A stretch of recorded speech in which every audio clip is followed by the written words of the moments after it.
Hey, everybody, welcome to another episode of Wellness Blueprints. I'm Jess Milner. So glad you're here to nourish your roots with me. I am a master nutritionist and a quantum energy healer. And today I want to talk about butter. I want to talk a little bit about butter because somewhere along the line, we were convinced that butter was a problem. And, this like margarine in a tub was the solution. So let's talk about that. I mean, I'm still seeing a war on fat in general. There's still lots and lots of nutritionists and dietitians out there who are telling people to do like fat-free yogurts and this and that and everything. So there's still a slight war on fats in general. And when we talk about the reasons why butter wins, we're going to be talking about reasons why that entire saturated fat war is, it wasn't helping anybody out. Butter always wins, okay? The fat is where the flavor is. So if you don't like your Greek yogurt without, you're like, oh, it's gross. Probably because you took all the flavor out. So try the full fat one, I'm telling you. But butter always wins. And here's why. So I'm going to give you 5 reasons why butter wins against other choices for what you're going to spread on your toast, okay? Or throw into your recipe. What are you baking with? Okay. So number 1, it is real food. It's not a science experiment. So that is great because butter, it's cream and you churn it. Your body recognizes it. Okay. And it knows what to do with it. There's no 2 ways about it. Body's not like, hey, what the hell is this? Nope. It knows. Okay. 2, and this is especially true for grass-fed butter, okay? It is very rich in fat-soluble vitamins, okay? So we've got lots of vitamin A in there. We've got vitamin K2, vitamin E. There's even a little bit of vitamin D in there. Listen, there is more vitamin A in grass-fed butter than there is in a carrot. And it's more bioavailable to your body. So that means that it is in a form because the animal already broke it down. The cow broke it down for you already. And now it is in a form that your body can utilize so much easier. So it doesn't have to do as much to break it down as it would from a carrot. Okay. So like vitamin A, yeah, so rich in that. Beautiful fat soluble vitamins. That is another issue with removing the fat from things, because when you remove the fat from things like milk, and the fat soluble vitamins are just going to go right down the potty. Okay. Number 3, the third reason why butter always wins. All right. Healthy fats, which butter is, support hormones and brain. So, I know we have this whole war on everything. There's a whole slew of different chronic illnesses and metabolic nonsense going on as a result of all of that. I mean, I could talk about it all day. I literally have written multiple papers on this, but healthy fats are needed for your hormones and your brain. Okay, saturated fats. You need these for hormone production. If you are avoiding saturated fats and then you're wondering why your hormones are like doing the splat all the time, there you go. Mystery solved. Cholesterol. People have this like scary thing about cholesterol, but they are the building blocks for hormones. Your body needs them. It's what's protecting your brain. Every cell in your body needs it, and most cells in your body even make it. Okay. So don't fear that cholesterol. And I'm going to let you know right now, the cholesterol that you eat, your dietary cholesterol, is not what's getting caught in and clogging arteries. That is coming from what your body prefers to use, which is what is produced in your liver. And eating fatty, delicious butter is not how you clog those arteries. Okay. That's not how that happens. You don't trigger your liver to overproduce by just eating that food. It's sugar. Okay. Small, the short chain fatty acids, these are fantastic. We got things like butyrate, which is fantastic for your gut health and everything. All right. This fear mongering of saturated fat, I mean, it really was detrimental on our health over all of these years. We need it for hormones, for brain. Okay. So you need your healthy fats. Okay. 4th reason why butter is always better and always wins. Okay. So this is for your omega balance. You're going to have, this is especially true with the grass fed again, because I'm telling you, it absolutely does matter what the cows are eating. Okay. When cows are getting in that grass, they're pulling it, they're breaking all of that down and making all of these fabulous things like omega 3s for us to be utilizing in our body when we consume it.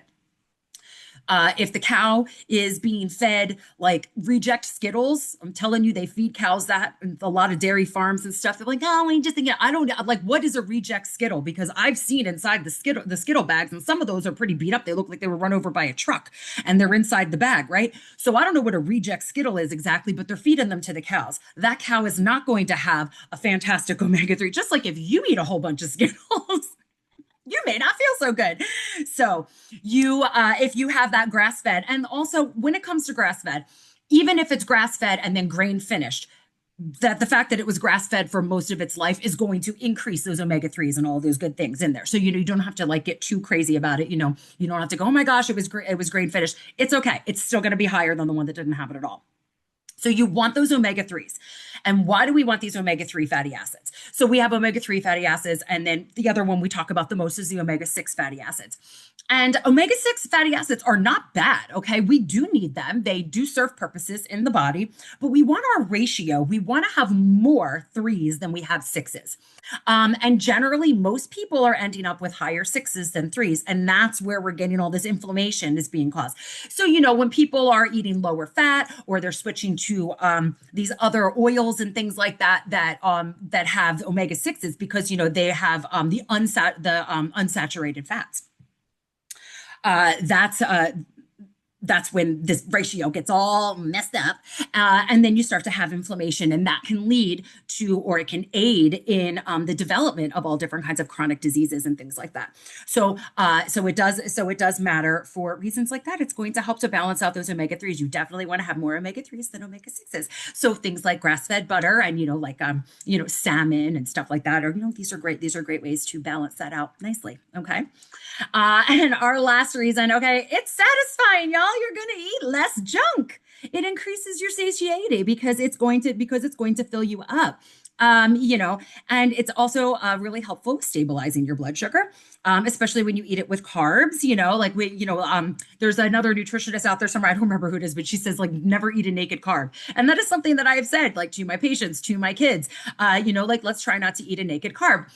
So, you're always having something with it. So it does help to stabilize your blood sugar, especially when you're eating it with carbs.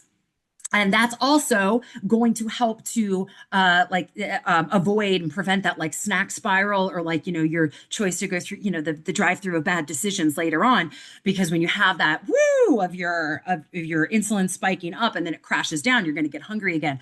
Those healthy fats will help to keep that more steady so that you're not crashing down and then you're in a cranky mood and then you go and you get something that you shouldn't be eating and then your belly hurts and then you're even in a crankier mood and it's just this whole big thing.